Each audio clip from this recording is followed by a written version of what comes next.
ইসরায়েলের গোয়েন্দা সংস্থা মোসাদ তারা কি ব্যর্থ? ইরানের সরকার পরিবর্তনের ব্যর্থতায় মোসাদের দুজন শীর্ষ কর্মকর্তাকে সরানো হয়েছে, এমন খবরে সয়লাভ সারা দুনিয়া। কিছু ইসরায়েলি গণমাধ্যম এটাকে ইরানের সরকার পতনের চেষ্টায় ব্যর্থতার সঙ্গে যুক্ত করেছে। যদিও মোসাদ এই ব্যাখ্যা অস্বীকার করেছে। মোসাদের ভাষ্য, এটা মূলত নতুন নেতৃত্ব পুনর্গঠনের সিদ্ধান্ত। চলুন দর্শক, আরেকটু ভেতরের খবর জেনে আসি। ইরানকে ঘিরে ইসরায়েলের দীর্ঘদিনের নীতি ছিল এক কথায় স্পষ্ট: তেহরানকে সামরিকভাবে দুর্বল করা, একই সঙ্গে দেশটির কৌশলগত অবকাঠামোতে আঘাত করা এবং সুযোগ পেলে ইরানের রাজনৈতিক কাঠামোকে বদলে দেয়া। কিন্তু সাম্প্রতিক ঘটনা প্রবাহ এটি কঠিন প্রশ্ন দাঁড় করিয়েছে। একটি দেশের সামরিক ও গোয়েন্দা কাঠামোকে আঘাত করা মানে কি সে দেশের রাষ্ট্র ব্যবস্থাকে ভেঙে দেওয়া? ইসরায়েলের গোয়েন্দা সংস্থা মোসাদের নেতৃত্বে সাম্প্রতিক পরিবর্তন সেই প্রশ্নকে সামনে নিয়ে এসেছে। নতুন মোসাদ প্রধান রোমান গোফম্যান দায়িত্ব নেওয়ার কয়েকদিনের মাথায় মোসাদের ডেপুটি ডিরেক্টরকে পদ থেকে সরিয়ে দেওয়া হয়। ওই কর্মকর্তা আলেফ নামে পরিচিত, প্রায় 22 বছর মোসাদে কাজ করেছেন। তিনি ইরান সংক্রান্ত কার্যক্রমের সঙ্গে যুক্ত ছিলেন। সাবেক মোসাদ প্রধান ডেভিড বার্নিয়ার ঘনিষ্ঠ সহযোগী হিসেবে তিনি পরিচিত ছিলেন। ইসরায়েলি গণমাধ্যমের একাংশের দাবি, ইরানের সরকার পতনের চেষ্টায় ওই কর্মকর্তার গুরুত্বপূর্ণ ভূমিকা ছিল, কিন্তু কাঙ্ক্ষিত ফল না আসায় তাকে সরিয়ে দেওয়া হয়েছে। ঝামেলা তো এখানেই। মোসাদের হারির খবর বলছে, ব্যাপারটা ইরান অভিযানে ব্যর্থতার শাস্তি নয়, বরং নতুন প্রধান নিজের নেতৃত্বের দল তৈরি করতে চেয়েছেন। তবে কারণ যাই হোক, ঘটনাটি একটি বড় বাস্তবতাকে সামনে এনেছে। ইরানকে দ্রুত ভেঙে ফেলার যে হিসাব ইসরায়েল করেছিল, বাস্তবতা সেটি এত সহজ হতে দেয়নি। দর্শক, মধ্যপ্রাচ্যে ভূ রাজনীতিতে পর্দার আড়ালের খেলা সবসময় রোমাঞ্চকর। তেল আবিবের গোয়েন্দা সদর দপ্তরে যে সাইক্লোন বয়ে গেছে তা ইসরায়েলি হর্তাকর্তাদের দীর্ঘমেয়াদী কৌশলকে এক বিশাল ধাক্কা দিয়েছে। তাহলে কি ইরানের মজবুত ও দৃঢ় কাঠামোর সামনে পরাস্ত হলো ইসরায়েল? এমন কথা উঠছে, এই ঘটনা কেবল একটি সংস্থার রদবদল নয়, বরং তেহরানের সার্বভৌমত্বের সামনে তেল আবিবের উচ্চাভিলাষী পরিকল্পনার চরম ব্যর্থতার এক স্পষ্ট দলিল। প্রিয় দর্শক, ইরানের মতো একটি স্বাধীন রাষ্ট্রের রাজনৈতিক কাঠামো নিয়ে অসন্তোষ থাকতে পারে। ইরানের ভেতরে সরকার বিরোধী মানুষের অস্তিত্বও স্বীকার করতে হবে। কিন্তু সেই অসন্তোষকে কাজে লাগিয়ে বাইরে থেকে রাষ্ট্রের রাজনৈতিক ভবিষ্যৎ নির্ধারণ করতে চাইলে সেটি আর নিছক গণতন্ত্র প্রতিষ্ঠার উদ্যোগ থাকে না, সেটি হয়ে ওঠে ভূ রাজনৈতিক হস্তক্ষেপ।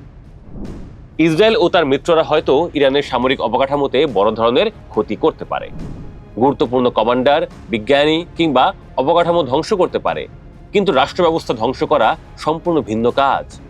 কারণ রাষ্ট্র শুধু একজন নেতা নয়, রাষ্ট্র মানে প্রতিষ্ঠান, রাষ্ট্র মানে আমলাতন্ত্র, রাষ্ট্র মানে নিরাপত্তা কাঠামো, রাষ্ট্র মানে জনগোষ্ঠী, রাষ্ট্র মানে জাতীয় পরিচয়, রাষ্ট্র মানে কয়েক দশকের রাজনৈতিক স্মৃতি।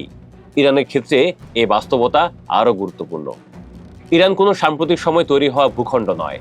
পারস্য সভ্যতার হাজার বছরের ইতিহাস, বিদেশি হস্তক্ষেপের দীর্ঘ স্মৃতি এবং আধুনিক জাতীয়তাবাদ সব মিলিয়ে ইরানের রাষ্ট্র চেতনা অত্যন্ত শক্তিশালী।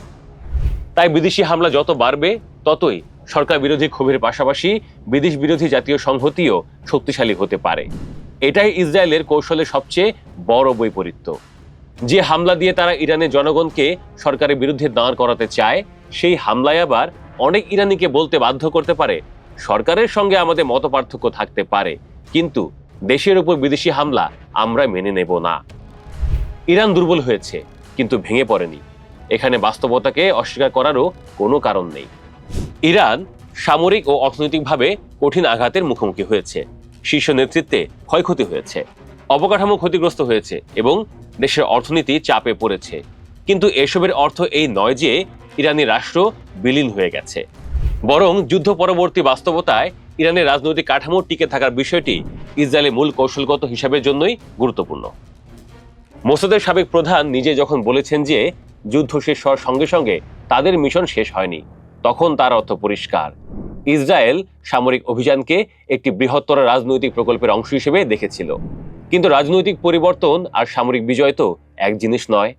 একটি দেশের কয়েকটি ভবন ধ্বংস করা যায়, একটি সামরিক ঘাঁটি অচল করা যায়, একজন নেতাকে হত্যা করা যায়, কিন্তু একটি জাতির রাজনৈতিক ইচ্ছাকে বোমা মেরে মুছে ফেলা যায় না।